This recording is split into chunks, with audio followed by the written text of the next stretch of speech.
So, hi everyone. Welcome to another episode of our Everyday Entrepreneur series through National Entrepreneurship Week. I've said this on every other episode. These are not everyday entrepreneurs. There are exceptional entrepreneurs, and we're so excited to be here today with Chris Wood. So, Chris, you want to say a quick hello? Hello, thanks so much for having me today. So, I have a really impressive bio to read on Chris, and then we'll dive into some questions. So, a leading entrepreneur, Christopher Wood has founded 3 nonprofits focused on the LGBTQ plus community, one for-profit B2B and B2C company, taught as an adjunct professor around entrepreneurship, and spoken at over 100 events in the past 10 years. His drive and passion truly took shape at 25 years old when he was taken hostage by the first suicide bomber in the US and realized from cradle to grave, this life is short and it was on him to make his dreams come true. To date, he has grown all his nonprofit or for-profit ventures from small ideas to successful organizations employing over 15 people.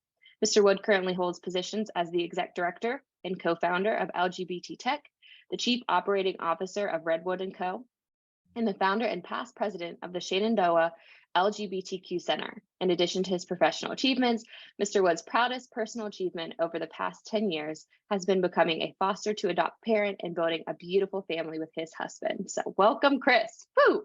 Thanks for having me. Yeah.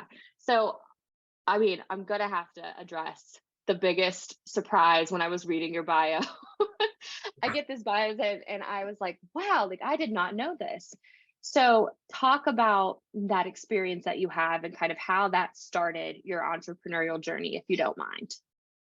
Absolutely. I've always been driven. I've always created companies, even as a young teen. I was walking around the neighborhood selling things, always, but never kind of really figuring out how to do it. I eventually drove myself trying to go to college. I struggled in college. It never felt right and never fit right. I'm kind of known as a rule bender, or I don't exactly follow the rules, but I find if you were looking at it from the letter of the law, like I follow the rules, but I always bent them just slightly, which doesn't always fit in college.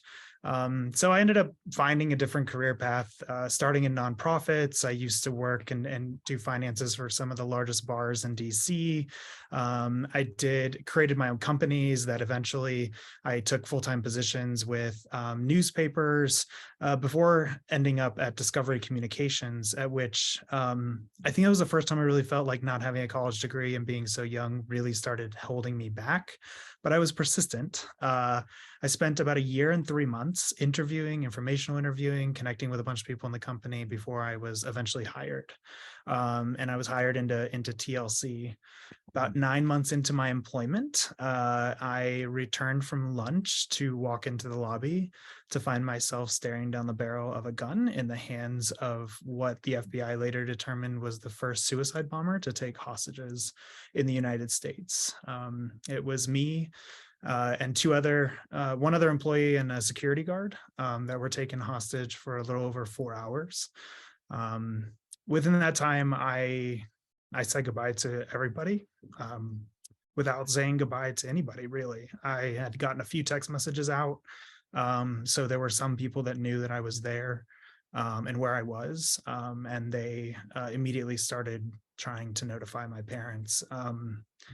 There came a point in that time, within about 3 hours, where I just recognized that I was not done here. Negotiations weren't going well. And I knew that if I was going to get out of there alive, that I had to take the initiative and get out. And so I'm actually the one that initiated the run. I got my fellow hostages' attention, and under my arm, I held up 3 fingers and started counting down. Definitely got to 0 and froze, but then immediately just ran. I ran for the same door I came in. And I think that's really been a testament to the way that I've lived my life ever since. Obviously, I had a lot of passion and drive before that. That was true in almost everything I did. But I think that particular moment taught me that, there's very little in life that you can't undo.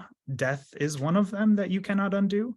And so if you have the opportunity to go for something, do it, calculate the risk, figure out what your options are, make sure you're making the best decision, make sure you're communicating with people, making sure that you're, you know, gathering as much information as possible before you make that decision, and run. And really, over that period of time, that 4 hours is exactly what I did. And I realized fundamentally and at my core, and through a lot of, you know, research, therapy, I realized that there was a big part of me that was a part of that, and it definitely shaped the past 13 years or so. Yeah, I mean, I've heard powerful stories, but none that I could point to that has such a catalytic moment where that decision was made. And so I just thank you for that. I know that's probably hard to share, and I think it's just so interesting to think about like what that perspective did for you.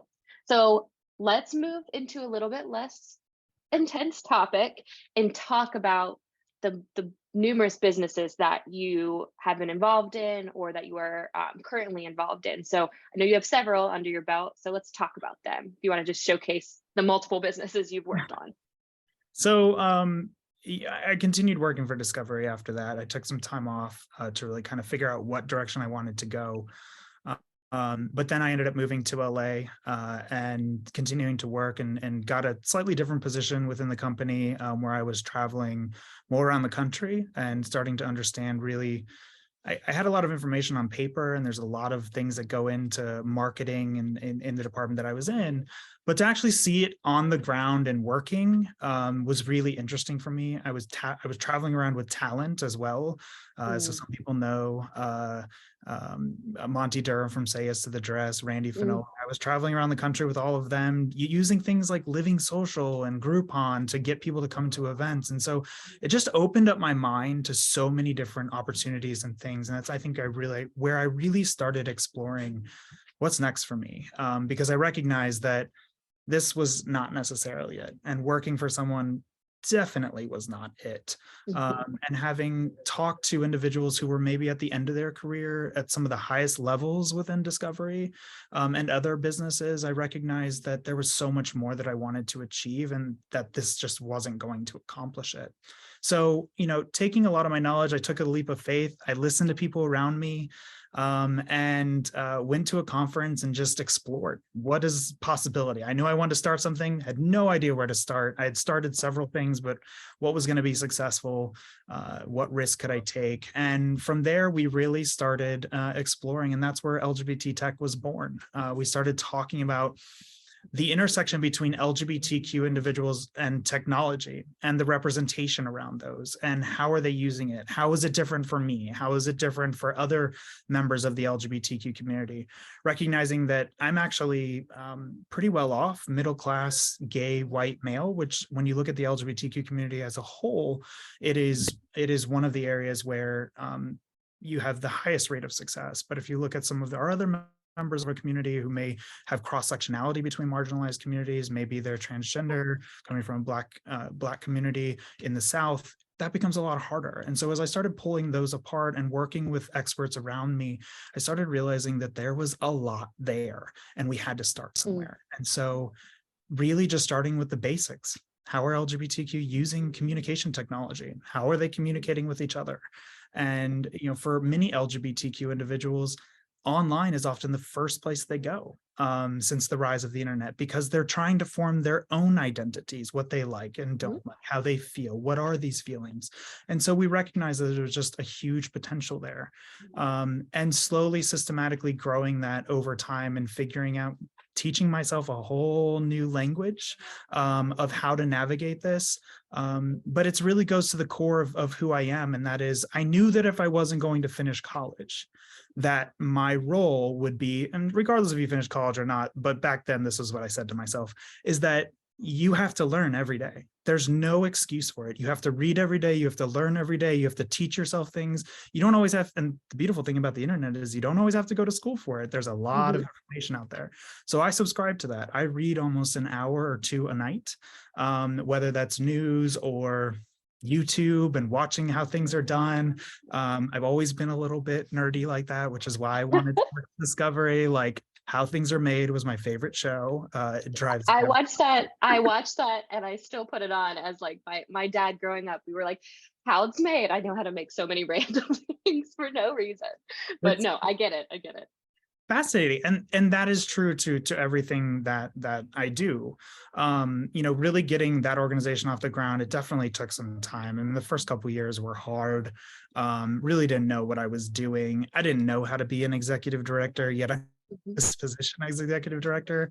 And so it was really learning, kind of how to be that, how to communicate with potential funders, what pitfalls there were. I mean, there's a lot of pitfalls in this space of nonprofit work, and ensuring that you're doing things by the books, making sure that you are, if you're doing research, that you're doing it in a way that's compliant. So I learned about research within academic institutions, review boards, so Yeah. much that I had no idea was there. But again, that goes back to just the core of what's so important, which is that you have to learn every day, and you have to be willing to invest in the really boring things and the really Mhm. exciting things, but more importantly, the really boring things, to make sure that you get it right. And LGBT tech just continued to soar. I had a lot of advisors around me. My co-founder, most certainly helped me a lot, but also knew when to let me go and Mm. let me sail. And I was mad for a long time.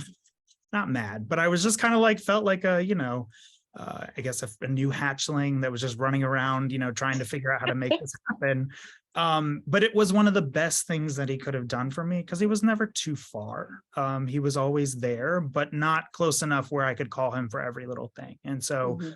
being on this side of it now, I see that the steps that were taken was ensuring that I was surrounding myself with the right mentors who knew how to do things, talk to me both verbally, but also do things that maybe weren't so opaque, or weren't so clear at the time, but more opaque, and allowed.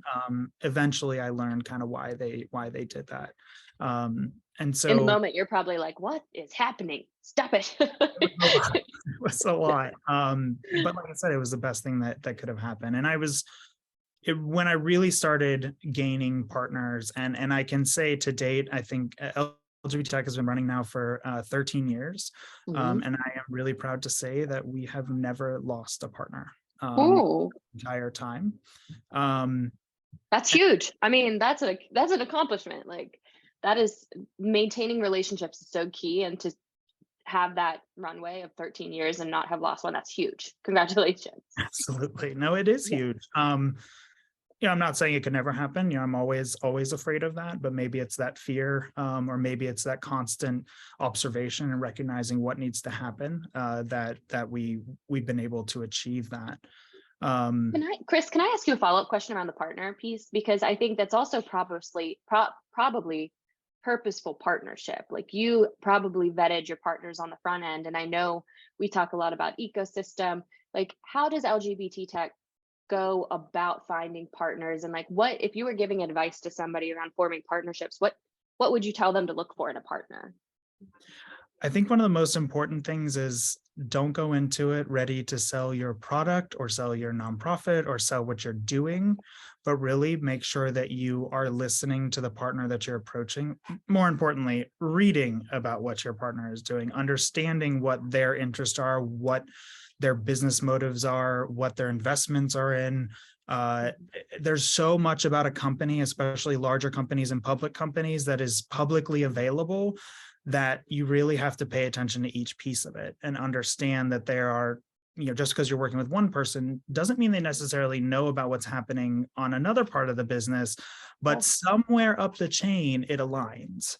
And so understanding that and making sure, it takes a lot of research, and ensuring that you are putting the work in, to connect those dots for individuals. Does it always work the first time? I can tell you, hardly ever. The first conversations are always weird. Yeah. No matter how practiced you are, but understanding the full perspective of the business, not only understanding the personal perspective of how those individuals, how you're engaging with those individuals, but also just ensuring that you're thinking about it holistically, and then how that ties into what you're working in, selling, whatever that is, and make sure that all ties together. So that's the strong part about partnerships.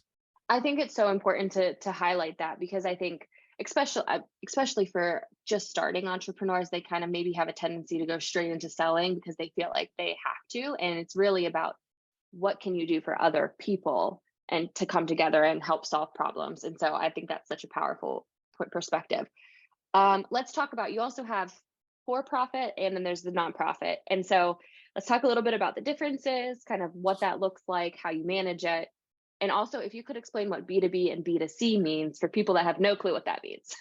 lot to unpack there, but proceed. Absolutely. So our for-profit is a company that I started with my husband, called Redwood and Co. And it was really started, he moved back to Virginia from LA to take care of his grandfather who had Parkinson's. And in the process along there, over a course of 2 years, I had moved back at some point in there. I'd left Discovery some point in there.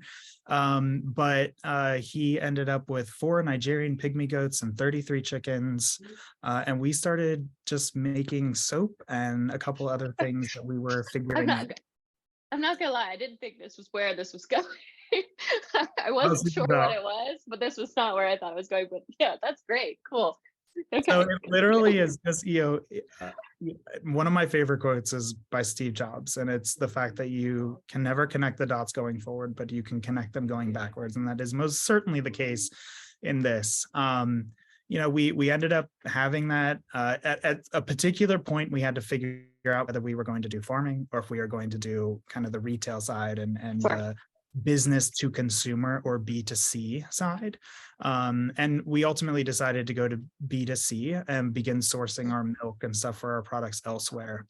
In that span of time, that first 5 years, really it was within the first 2 to 3 years, we were throwing everything against the wall. We invested somewhere around $3,500 initially of our own money and never took a penny out of the business. In fact, it's been about 7 years, and it wasn't until this past year that our accountant said, you have to take money. There's no way around it anymore. So literally 6 years of business, and we were never paid out of this business. And of course, we were getting money, W-2 income elsewhere, but that's a lot of love and passion that has to go into creating a brand and a product.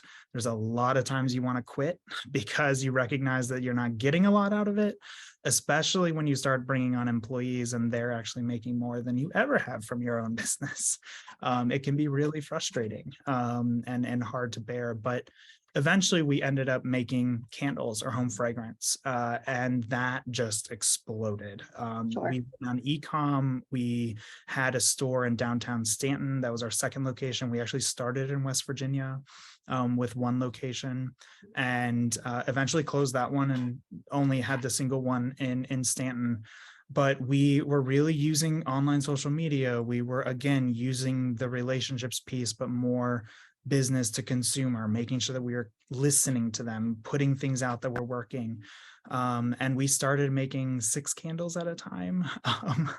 And now we produce anywhere from as few as about 70 to 100 a day, but we have produced up to 9,000 in about 2 weeks. That's incredible. It is quite an operation. Every single one is still hand poured, hand mixed. It's hand wicked, hand labeled, and everything is made right here in Stanton, Virginia, and is all United States made. So really, really proud of it. Of course, one of the questions I always get, which you may have been thinking about, which is candles have been around for a long time, and there's a lot of candle companies out there. So a couple of things that we do on our own. Our wax is all soy. It's also our own custom blend. We figured out a ratio of certain blends to throw the fragrance the best, but also not overpower your home. The other thing is that all of our fragrances are body safe. And so you can actually put them on your body. They're completely animal safe, everything. But also we hand blend all of our own scents. So no one else in the country has our scents. They're proprietary. Any fragrance houses that we work with, they're under NDAs, they're protected. And so we've really worked to make sure that we establish a brand that protects us, that is unique. And we spend a lot of time creating those scents. Sometimes it can take us a year or 2 to actually roll a scent out. I'm gonna go buy some candles right after this. But I have to ask, so I think that was thank you for anticipating a question. Like, that's a saturated market. We had a earlier entrepreneur that was in shave ice, which is just a common staple in every country. And I was like, what makes you guys different too? So I love that. I have to ask for the folks that are maybe starting and they are doing six handle pours, like how did you scale? Like how did you approach that? Because that's intimidating for a lot of businesses. This like, I'm making it handmade, I could do only so much, and then it goes viral on TikTok, right? They don't have capacity. So what does that, how do, like any, I don't know, recommendations on that? Like how do I handle it? I have to go back to some of my original points. Okay. First of all, you have to have the grit to be able to dive in when something like that happens and recognize that you may only get 3 and 4 hours of sleep a night, if something really pops and explodes. And also the other side is that you can never stop learning. You have to be constantly innovating. So as in my mind, I constantly have our plans in my head about 2 to 3 years in advance, or written down somewhere. So I know what machines we can produce. I know, or what machines we can go after in order to still have the handmade, hand poured labels. I also have the plans and split offs of what happens if we don't do that. What does that do? Does it impact our business? So really continuing to read, learn, watch, and as you get bigger and as you get into some of the larger manufacturing, it definitely changes, because all of a sudden there's not as many people out there doing the same things because your business is growing beyond a certain point. And we've definitely hit those points sometimes where nobody has any idea what we're talking about. We're actually having to create and engineer some of the things that we're doing and why we're doing them and problem solve constantly. So I think it's really important to make sure that you're constantly reading and thinking about that. Also, I think in there, we also made sure that we were thinking about it from the very beginning of producing our business. Every product we rolled off that line, I made sure that it had the ability to be wholesaled, keeping in mind that you can mark your margins up at a certain point, but I've seen so many businesses make the mistake where they mark it up to a certain point, but they've only done it at the retail scale. So you're not actually able to sell it to another business that can also sell it to their consumers, and making sure that if that same consumer comes to your website, it's basically the same price as if they bought it from someone in the middle of Indiana. So that's your B2B, or your business to business. And we do those wholesale markets 2 or 3 times a year, where we go to Atlanta. That's another kind of leap of faith. It's really expensive. It can cost thousands and thousands of dollars to go, with no guarantee that you're going to make any of it back. And so investing your money in the right place to make sure that you're really thinking through it. And this goes true for process, compliance, insurance. I cannot underscore insurance enough. Most people kind of don't think about it, but it is a huge piece that you have to have in place.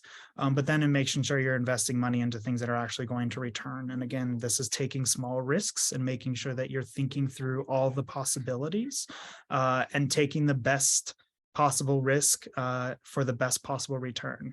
And quite frankly, there's a lot of times I got it wrong. There's a lot of times we've wasted money. If I were to go back and review the last 7 years or 13 years, trust me, I've made a lot of mistakes, but I've learned from them, and that's the most important part. Perfect. No, I mean, such good learning and little tidbits of just where to think even about it. I have 2 last questions because we try to keep this commute sized. My first question is, you mentioned a lot about the power of mentors and how they really helped you. And we know that network is second to access to capital, like the number one challenge for entrepreneurs. So can you speak a little bit about how to find mentors or maybe resources that entrepreneurs can consider when they're just getting started, maybe that are in their community that they could touch into? I think that's probably one of the biggest mistakes that I see people make. And that is, people think about a mentor and they're like, oh, but I wish I had somebody really famous, or someone they listen to on the radio all the time. They already have established networks, and quite frankly, their time is everything to them. So for them to possibly engage with you, someone they may or may not know, is highly unlikely. I think one of the biggest things you can do is look around in your immediate area, in your immediate community, whether you know them or not, but someone who's more local or regional to you, and identify people who you see as successful. It doesn't matter what anyone else thinks, and make sure that you're thinking about, are they working the way that I would want to work? Do they have success in a way that I would want to have success? Are they comfortable? Are they stable? A lot of people look at things like, oh, I wish I had more money. Oh, I wish I had that big house. I wish I had that really expensive car. Quite frankly, that's not success. Success is having money in the bank. And when you see somebody who's able to take vacations whenever they want, has multiple homes, doesn't drive the fanciest car, but is able to pay their bills all on time, those are people that you want to be listening to, because those are the people that have figured out how to manage their money, invest in themselves, invest in their businesses, and be able to grow. And so I think really making sure that you're paying attention to what are the goals that you actually want to achieve, and who are the people around you in your community or that you could possibly have access to that you could actually reach out to, and then start talking to them. You'll be amazed at how many people will answer the phone and talk to you if you just ask. But if you don't ask, the answer will always be no, because you didn't try. Yes, 100%. And I feel like that is the biggest, like if you don't get out there and ask anybody, you're not going to get any help. So, okay, we've talked a lot about good advice. We've talked about mentorship. We've talked about always learning. We've talked about just thinking ahead with your business. My last question is, if you were sitting down, you were talking to a entrepreneur that's just getting started, what would be your one piece of advice if you had like 30 seconds with them? What would be the one thing you would focus on? This is my favorite thing because every time I ask this, the entrepreneurs are like, "What? One? One piece?" So no, I didn't mean to disrupt.